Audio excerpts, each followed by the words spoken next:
520 people died because of one bolt. Not a bomb. Not a hijacking. A single fastener installed wrong 7 years earlier.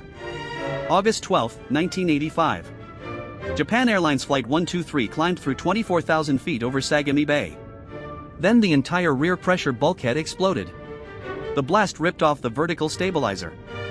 All hydraulic lines severed instantly.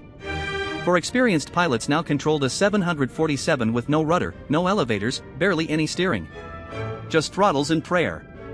The plane had 12 minutes of flying time left. Everyone on board had 12 minutes to live.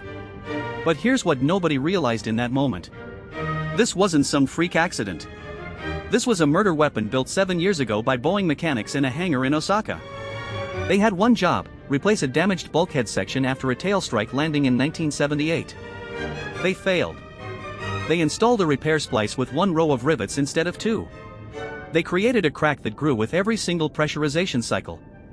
12,319 cycles over 7 years.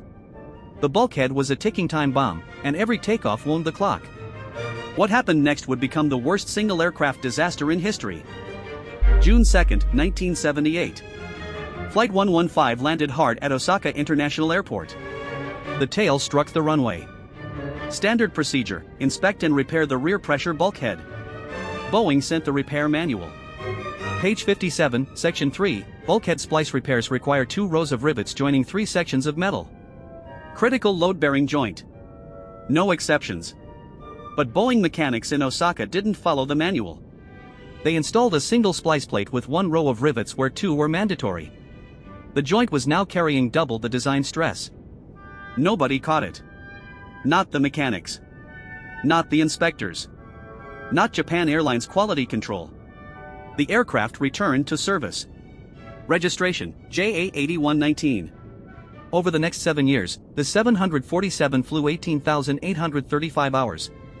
Every pressurization cycle stressed that faulty joint. Metal fatigue spread like a crack through ice. By 1985, the bulkhead was holding cabin pressure by a thread. Literally. Metallurgists would later find the crack had propagated through 87% of the splice plate. 3 more flights, maybe 4, and it would fail. But here's the truly disturbing part.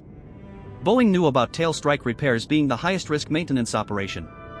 They'd issued 3 separate service bulletins about splice plate installation.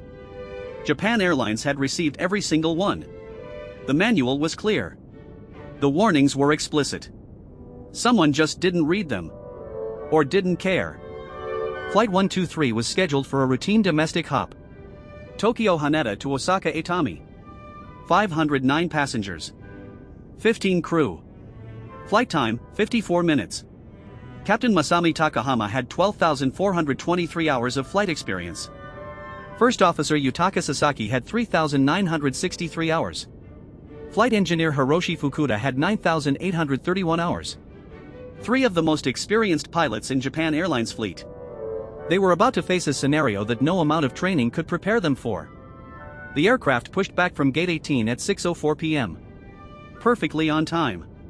Weather was clear. Everything nominal. 12 minutes after takeoff, everything would change. 6:24 p.m. and 35 seconds. Altitude 24,000 feet. The rear pressure bulkhead failed. Not gradually. Instantaneously. The cabin pressure differential was 8.5 psi. That's 122,400 pounds of force per square foot. When the bulkhead blew, compressed air exploded into the unpressurized tail section at supersonic speed. The blast was equivalent to a bomb. It destroyed everything aft of the rear galley in 0.3 seconds. The vertical stabilizer ripped completely off. All 4 independent hydraulic systems ran through that tail section. All 4 severed. Red, yellow, green, and blue systems. Gone. Hydraulic fluid sprayed into the slipstream at 350 knots. The 747 was now a 300-ton glider with no flight controls except engine thrust. Captain Takahama immediately knew. The flight data recorder captured his exact words at 6 hours 24 minutes and 47 seconds, hydraulic pressure all lost. No panic. Just recognition. They were flying a dead airplane. The cockpit voice recorder captured everything that followed. For 12 minutes and 8 seconds, 4 crew members fought to control an aircraft that physics said could not be controlled. They used differential engine thrust. Throttle up the left engines, the plane banks right. Throttle up the right engines, it banks left. Primitive. Desperate. But it was all they had. The 747 entered what's called a phugoid oscillation. A porpoising motion: climb, stall, dive, pull up, repeat. Altitude swung between 13,000 and 24,000 feet. The G-forces peaked at 3.2. Passengers were thrown against their seatbelts. Oxygen masks dropped.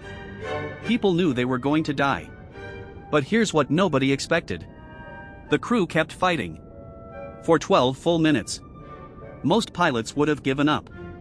Most would have started descent procedures and hoped for a miracle. Not this crew.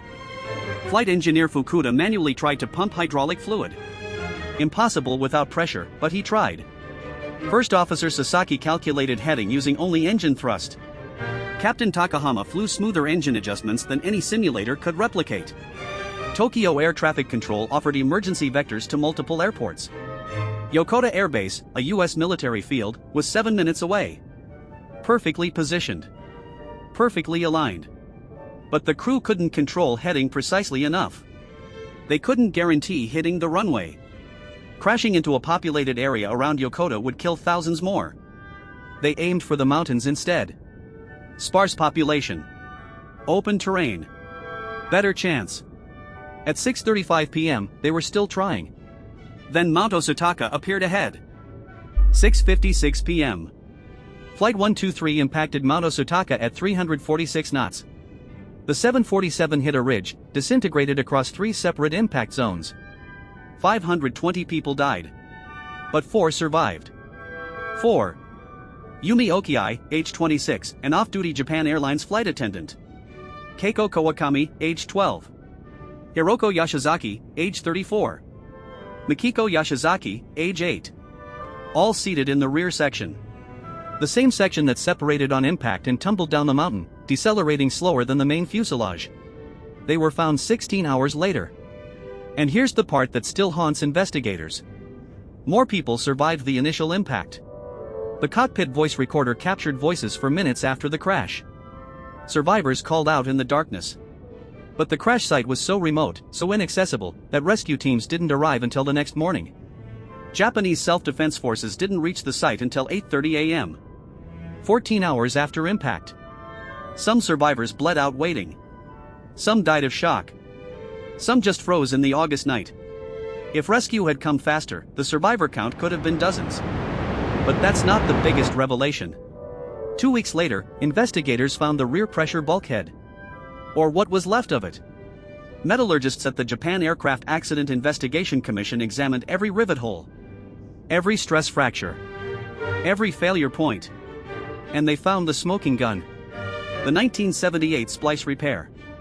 Boeing's own maintenance manual specified 2 rows of rivets creating 3 load paths. The actual repair used 1 row creating 2 load paths. The joint was carrying twice the design stress. For 7 years. The fatigue crack started at rivet hole number 4. It propagated at approximately 0.8 millimeters per 1,000 flight cycles. By August 1985, the crack had compromised 87% of the load-bearing capacity. The bulkhead was 1 or 2 more flights from catastrophic failure. Flight 123 just happened to be the unlucky number. But here's what makes this worse. Boeing knew.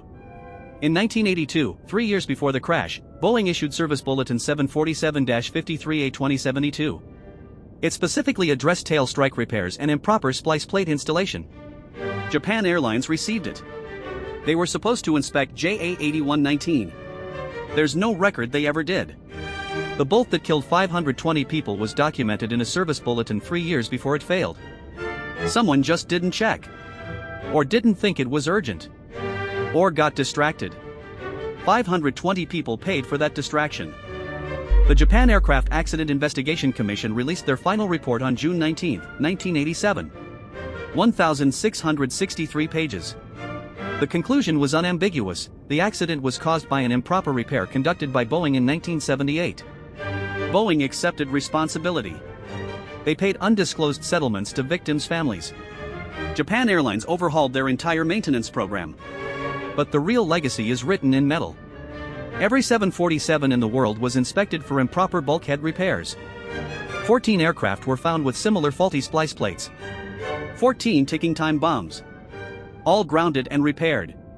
The FAA issued Airworthiness Directive 87-14-03, making bulkhead splice inspections mandatory every 1,500 flight cycles. EASA followed with identical regulations. To this day, every wide-body aircraft undergoes pressure bulkhead inspection as part of D-check heavy maintenance. The inspection takes 400 man-hours. Costs approximately $180,000 per aircraft. And it exists because of one loose bolt in 1978. Captain Takahama's body was found still strapped in his seat, hands on the control column. He fought until the last second.